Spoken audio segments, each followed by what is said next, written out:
வணக்கம் மாணவர்களே. இப்போ குரூப் 2 எக்ஸாம் முடிஞ்சது. அதுக்குரிய கொஸ்டின்ஸ் சில இத பார்க்கலாம்.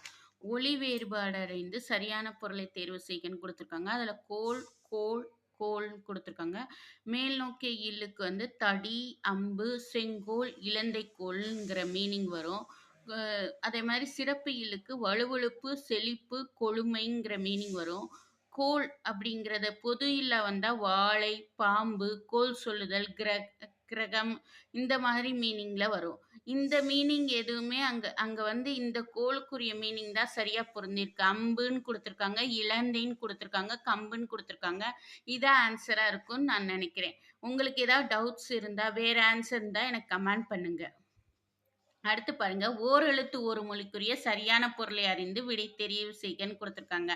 ஐ அப்படிங்கிறது நுண்மை. அப்படிங்கிறது பூமி. நூங்கிறது யானை. இது 3மே சரியா வந்திருக்கு. ஓங்கிறது மதகு நீர் தாங்கும் பலகை. ஆனா அதுல ஆன்சர் கொன்றைன்னு குடுத்துருக்காங்க. மத்த 3மே பொருந்தி இருக்குது. அதனால கொன்றைங்கிறது தான் இதுக்கு ஆன்சரா வரும். அதனால அந்த ஆன்சர் தான் உங்களுக்கு கரெக்ட்டா இருக்கும்னு நெனைக்கிறேன். அடுத்து பாருங்க. இது ஒரு வித்தியாசமான சொல்லு. கேளார் என்பதன் எதிர்ச்சொல் கேட்டிருக்காங்க. கேளார் அப்படின்னா, இப்ப கேளீர், கேளார்ங்கிறதும் வரும். கேளீர்னா யாவரும் கேளீர்னா யாவரும் உறவினர்ன்னு அர்த்தம். கேளீர்ங்கிறது உறவினர். அதுக்கு ஆப்போசிட் பகைவர்ன்னு அர்த்தம். அப்ப கேளீர்க்கு ஆப்போசிட் கேளார்ன்னு எழுதிக்கலாம். ஆனா கேளார் என்பதன் எதிர்ச்சொல் உறவினர்ன்னு இருந்தா நம்ம எழுதலாம். ஆனா அங்க கேட்டார், செற்றார்ன்னு தான் இருக்குது. அதனால இது எந்த இதுல எடுத்துக்கணும்னா, காது கேளாதவர் அந்த மாதிரி கேளார், கேட்கும் திறன் அற்றவர் அந்த மீனிங்ல எடுத்துட்டு கேட்டார் அப்படிங்கிற இதுதான் ஆன்சரா வரும். கேளார், கேட்டார் அப்படிங்கிறதா ஆன்சரா வரும். அதே மாதிரி அகலாது என்பதன் எதிர்ச்சொல் கேட்டிருக்காங்க. அகலாதுன்னா என்னது?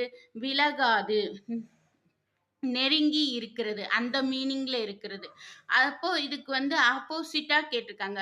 எதிர்ச்சொல் கேட்டிருக்காங்க. அகலாதுன்னா விலகாதுன்னு அர்த்தம். அதாவது நெருங்கி நெருக்கமா இருக்கிறது. அப்போ அதுக்கு ஆப்போசிட் அணுகாது, விலகி இருப்பது.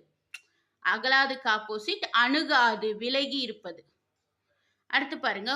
உவமைக்கு பொருத்தமான பொருள். உடும்பு பிடி போல. அதுக்குரிய பொருத்தமான பொருள் உறுதி.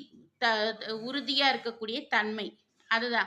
பசுமரத்தாணிங்கிறது ஆழமாக பதிதல். மலரும் மனமும் போலங்கிறது இணை பிரியாமை. பகலவனை கண்ட பனி போலனா விலகுதல். சூரியன் வந்தா பனி எப்படி விலகி போயிரும் அந்த மாதிரி. அப்போ இதான் இதுக்குரிய இந்த 5 கொஸ்டின்ஸுக்கு பண்ணியிருக்கேன். இன்னும் 5 கொஸ்டின் அடுத்த வீடியோல போடுறேன். நன்றி.